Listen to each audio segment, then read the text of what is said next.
Welcome to our week 3 and the Advanced Farm and Ranch Management class. And so what I wanted to do was take a quick look at how everyone's doing in stock track. It looks like everyone has gotten in and made some trades, so that's good news. Again, this will get calculated as a grade. Some of you have done an outstanding job already and earning nearly $30,000 in this last week, so it's kind of fun to look at.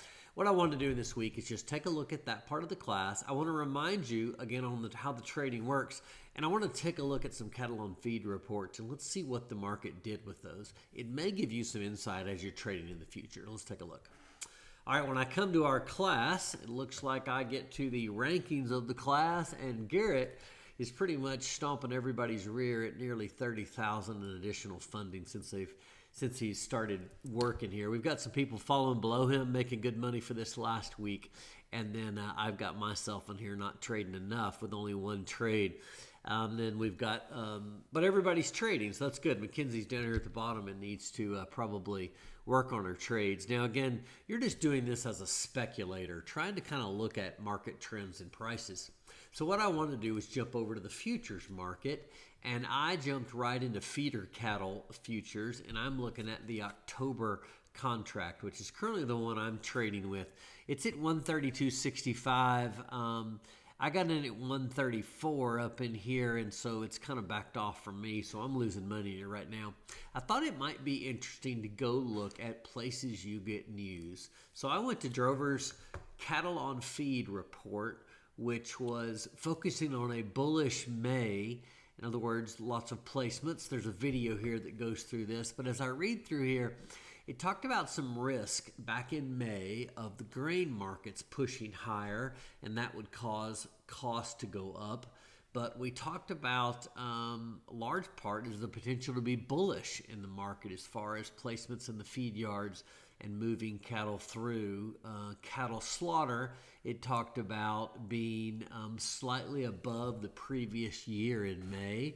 So really all these things were looking to be pretty positive. However, when you jump over into the May market, that was right at the end of May, you actually did see kind of a tick up into June, but then you've seen this back off, then you've seen it run up again, and then you've seen a heavy back off. And so it is interesting to look at what news we get and then how we think about it. If you stop the market right here on the end of May and saw these drops, but then saw a little bit of a surge, you might think that was going to continue. But one thing about the markets is they don't really always continue up. They do move up, but then they also move down. They are a commodity market, and up and down is just the nature of the game. So if we look at the market and we look at information, we can see how we might make decisions. I'm going to jump into mine and go ahead and make some more trades.